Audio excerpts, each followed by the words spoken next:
Hello everyone, पिछली video में हमने कुछ पाइथन के बेसिक कॉन्सेप्ट्स को सीखा और उनकी हेल्प से कुछ छोटे छोटे प्रोजेक्ट्स बनाए। आज हम अपनी उसी जर्नी को एक एडवांस लेवल पे लेके जाने वाले हैं। आज हम पाइथन के कुछ एडवांस कॉन्सेप्ट्स को सीखेंगे। तो सबसे पहले आज हम सीखने वाले हैं if, elif and else statement के बारे में। उसके बाद हम सीखेंगे लूप्स के बारे में।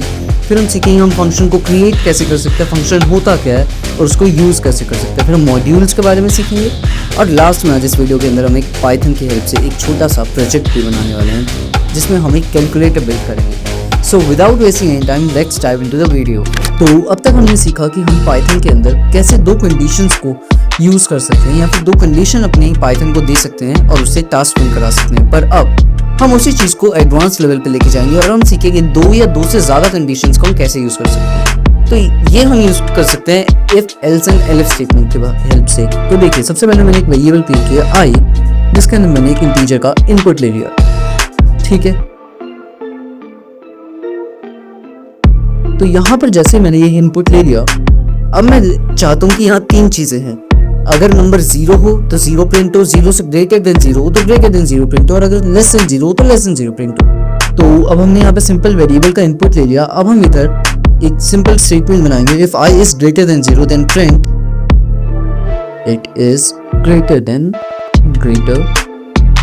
0। अब हम चाहते हैं, और एक दूसरा जो हम इसमें अब तक हमने सीखा कि हम एल्स स्टेटमेंट को प्रिंट फर्स्ट में, else print it is less than 0। But अब मैं चाहता हूँ कि अब प्रिंट हो कि अगर ये 0 हो तो इट इज 0। तो इसके बीच में हम क्या करते हैं, इफ और एल्स स्टेटमेंट के बीच में हम एक बनाते हैं elif statement. Elif i is greater than equal, if i is equal to 0। अब जब भी आपको पाइथन के अंदर किसी भी वैल्यू को किसी के इक्वेट करा के कंडीशन देनी हो तो हम इक्वल टू का यूज करते हैं। Do try it is 0। तो देखते हैं ये कोड हमारा कैसे रन करेगा। हमने इसको रन किया और स्टार्ट करते हैं अपने प्रोजेक्ट को। फिर से मुझे बोला एंटर योर नंबर, मैंने अपना नंबर डाल दिया, फॉर एग्जाम्पल 23। तो 20 पे इसने प्रिंट किया इज ग्रेटर देन 0।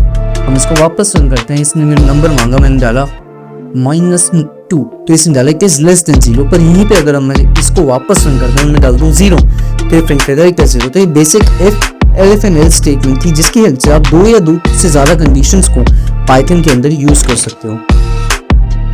तो इस वीडियो के चैप्टर 2 में हम समझने वाले हैं लूप्स क्या होता है। तो बेसिकली लूप का काम क्या है? लूप का काम है एक टास्क को रिपीटेटिव टाइम तक परफॉर्म करना। पाइथन के अंदर हमें दो टाइप के लूप देखने को मिलते हैं, for loop and while loop. For loop का काम क्या है? वो एक सर्टेन नंबर या फिर एक गिवन नंबर तक एक टास्क को परफॉर्म करता है। जैसे अगर आप इनपुट देते हो 10 बार एक टास्क रिपीट हो तो 10 बार रिपीट होगा। यहीं पे व्हाइल लूप का काम है एक कंडीशन को तब तक बार बार रन करना जब तक वो कंडीशन फॉल्स ना हो जाए। बहुत बेसिक डिफरेंस है इन दोनों के बीच में, बट या it is very big difference. तो ये जो दो टाइप के लूप्स हैं ये अलग अलग प्रोजेक्ट्स में अलग अलग तरीके से काम आते हैं। अब हम सीखते हैं इन लूप्स को कैसे हम यूज कर सकते हैं, कैसे इन्हें बनाना है, इनका सिंटेक्स क्या है।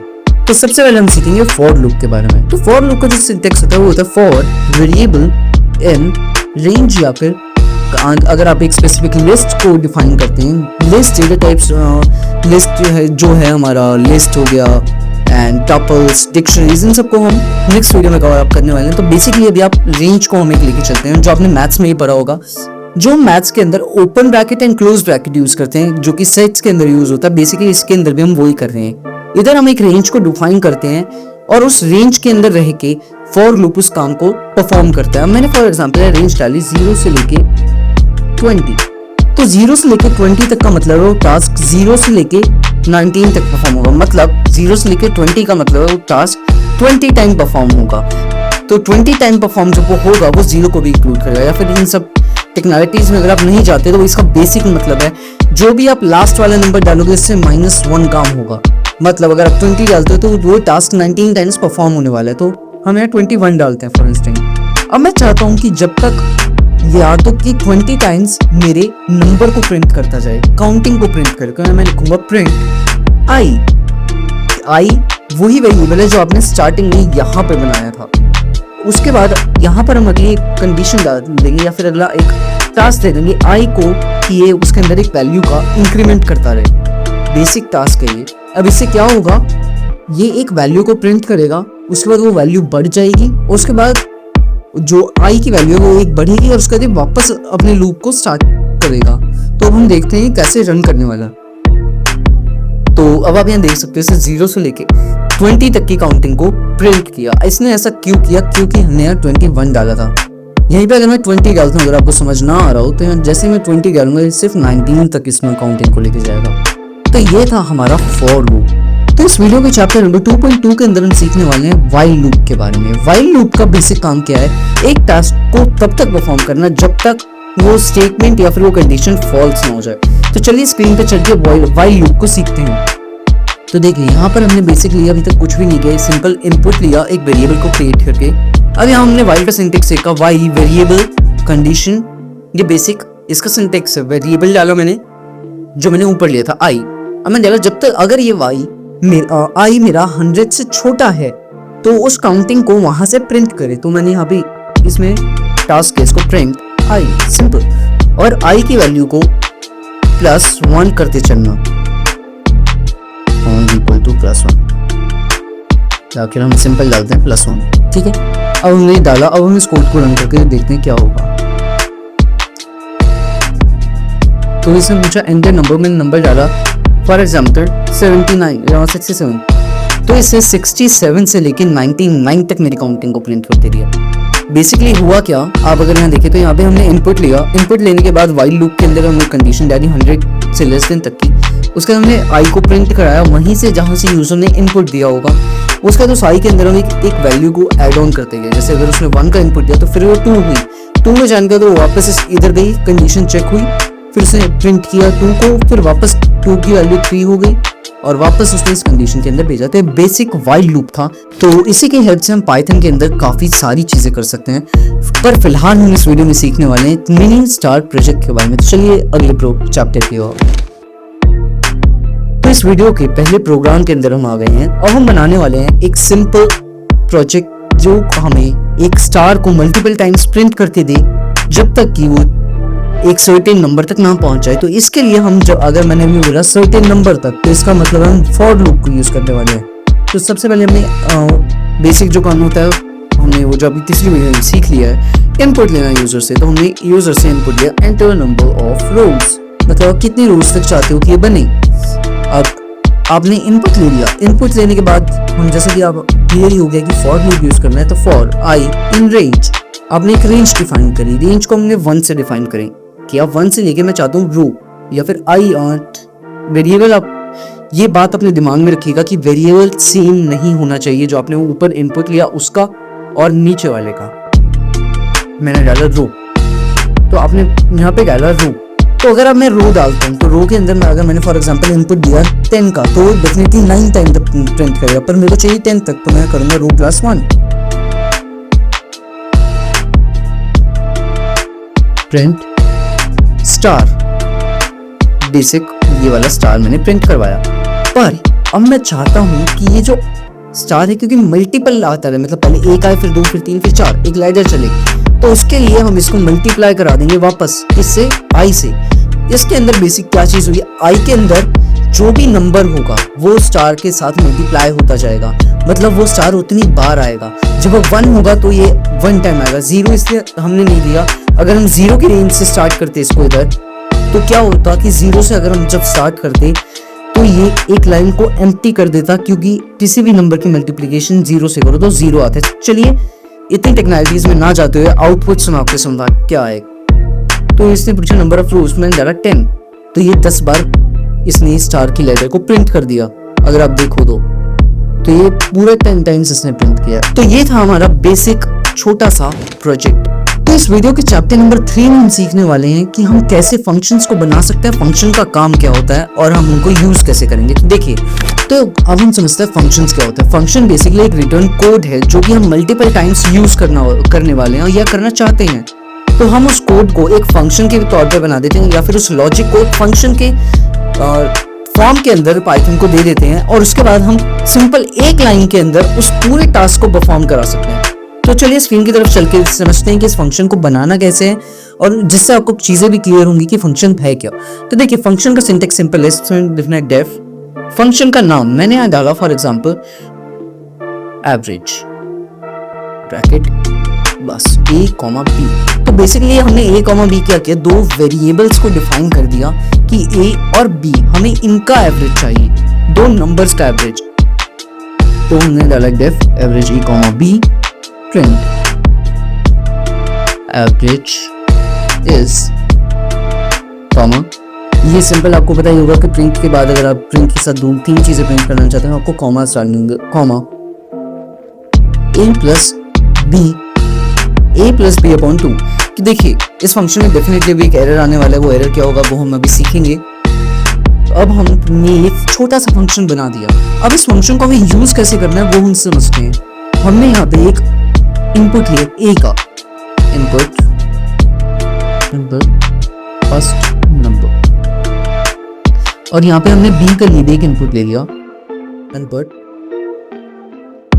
अब किसी भी जब हम फंक्शन को यूज करना होता है तो हम बेसिक उसके लिए सिंटेक्स क्या लिखते हैं, जो आपने नाम डाला ये वाला एवरेज।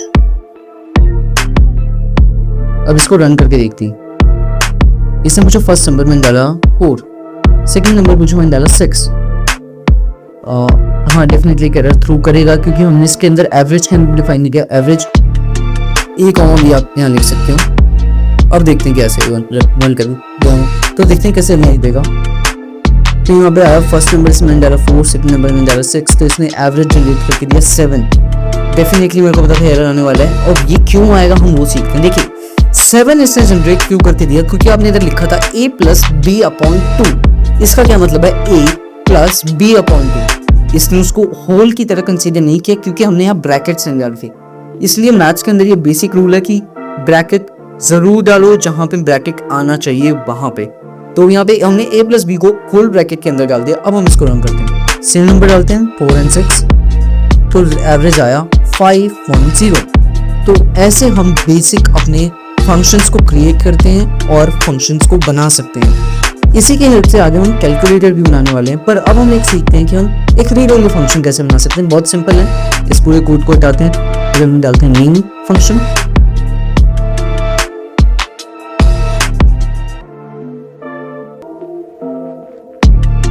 अब हम वीडियो के नेक्स्ट टॉपिक पे जंप आउट करने वाले, तो चलिए नेक्स्ट चैप्टर की ओर। अब सिंपल लिखेंगे पिप इंस्टॉल एंड अपने मॉड्यूल का नाम मैंने लिखा मैथ्स, और उसको एंटर कर देंगे तो आपको मॉड्यूल इंस्टॉल हो जाएगा। बट मैथ एक प्री या फिर इनबिल्ट मॉड्यूल है जो कि पाइथन के साथ इंस्टॉल होकर आता है। तो चलिए इस कोड की तरफ आ जाते हैं और सीखते हैं कैसे हम मॉड्यूल्स को यूज़ कर सकते हैं। तो मॉड्यूल्स को यूज़ करने का एक सिंपल प्रोसीजर है, आपको यहाँ पे लिखना होता है इम्पोर्ट एंड मॉड्यूल का नाम मैंने लिखा मैप। अब मैंने यहाँ लिखा एक इनपुट ले लिया यूजर से, तो अभी आप देख ही रहे होंगे इनपुट लेना कितना ज़रूरी है, कितना मस्त चीज़ है जो सबको जानी चाहिए। इसलिए हमने पहली वीडियो में ही सीखा था एंटर नंबर। चलिए हमने यहाँ पे एक इनपुट ले लिया। अब मैं चाहता हूँ कि प्रिंट होके आए इस नंबर का स्क्वायर। मैं चाहता हूँ इसका स्क्वायर प्रिंट हो गया, print square is square of. चलिए अब देखते हैं हम इसको रन करके कि ये चीज़ कैसे रन करेगी। इसे मुझे नंबर डाला 4, तो इसमें स्क्वायर ऑफ 4 इज 2। फंक्शन बनाना भी अब हमने देखा और मॉड्यूल भी हमने देखा। तो अब हम रेडी हैं अपना एक फुल फ्लेज प्रोग्राम बनाने के लिए। तो चलिए वीडियो के अगले चैप्टर में। तो इस वीडियो का ये सेकंड प्रोग्राम होने वाला है या फिर प्रोजेक्ट होने वाला है जो हम सीखने वाले हैं आज। तो अब हम सीखेंगे बेसिक कैलकुलेटर प्रोजेक्ट जल्दी से हम कैसे बना सकते हैं हमारी इन जो प्रीवियस नॉलेज है उसके बेसिस के ऊपर। तो देखिए सबसे पहले मैं जल्दी मॉड्यूल्स बना रहा हूँ। यहाँ पे सबसे पहले मैंने मॉड्यूल बनाया ऐड का a, b, 2 नंबर को ही हम ऐड करने वाले हैं सबसे पहले। तो इधर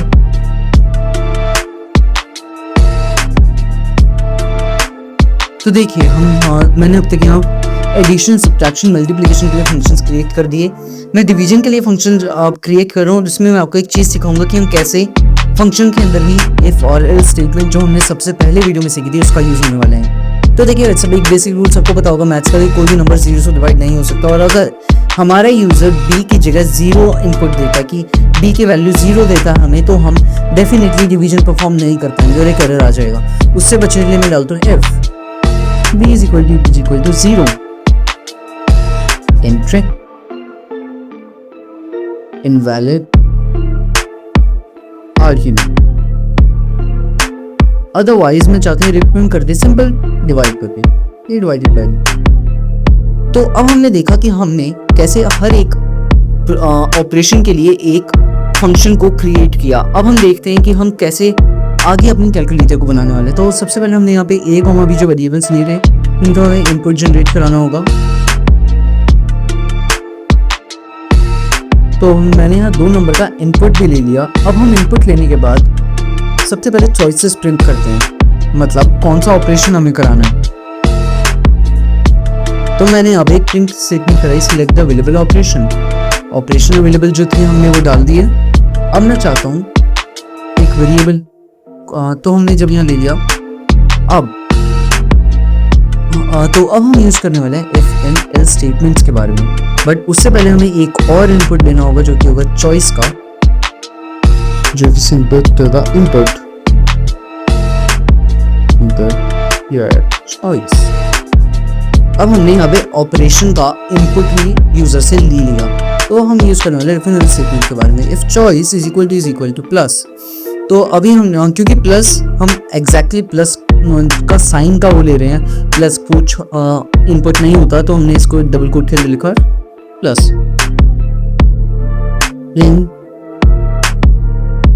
सम इज एड a, b। ऐसे हम यहाँ फंक्शंस का यूज होता है जो हमने पहले सीख लिया था।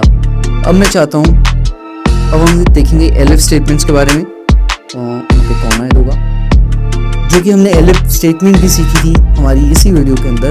तो उसका यूज भी आप यहाँ समझ जाओगे। यहाँ हमने लिखा माइनस, आई नो कि यहाँ डिफरेंस के अंदर, डिफरेंस और सब्ट्रैक्शन के अंदर डिवीजन फर्क होता है, पर फिलहाल हम उसको इग्नोर करते हैं।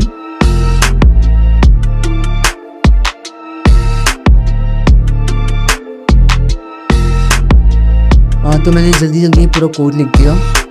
अब आपको एक जो चीज़ दिमाग में रखनी है वो सबसे पहले एक तो की प्रिंट स्टेटमेंट के अंदर कॉमास जहाँ आने हुआ कॉमास आ जाए।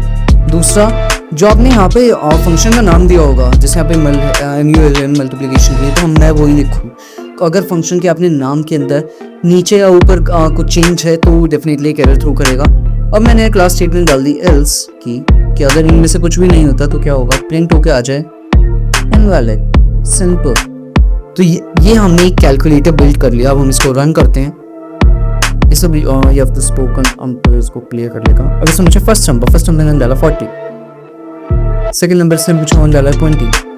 अब इसे मेरे को चॉइस दी सिलेक्ट अवेलेबल ऑपरेशंस, मैंने डाली है कि मैं चॉइस फॉर एग्जांपल मैं चाहता हूँ कि डिवीजन हो जाए, जिसने डिवाइड करके मेरे को आंसर फ्लोट के फॉर्म में दे दिया। तो ये था हमारा बेसिक कैलकुलेटर प्रोजेक्ट। तो आपने देखा ये कितना सिंपल है। तो इस वीडियो के लिए बस इतना ही। अगली वीडियो में हम सीखने वाले हैं अपनी डेटा स्ट्रक्चर्स के बारे में, लिस्ट क्या होती है, टपल्स क्या होते हैं, डिक्शनरीज क्या होती है, कैसे उनको यूज करना है, और बहुत कुछ हम नेक्स्ट वीडियो के अंदर एक्सप्लोर करने वाले हैं डेटा स्ट्रक्चर के बारे में। तो तब तक के लिए आप मुझसे इस पे कनेक्ट हो सकते हैं। किसी को कोई डाउट हो आप वो पूछ सकते हैं, और मेरी नेक्स्ट वीडियोस को देखने के लिए चैनल को सब्सक्राइब करें, इस वीडियो को लाइक करें। Thank you for watching this video.